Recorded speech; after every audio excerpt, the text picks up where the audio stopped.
Olof, Köprühisar civarında bir Türk karargahına baskın vermiş.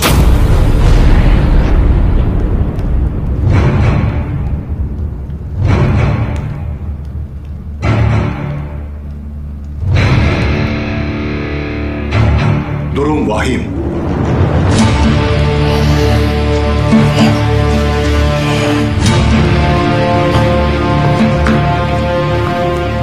Kimdir Osman Bey? Köprühisar'ın ardına karargah kuran kimdir?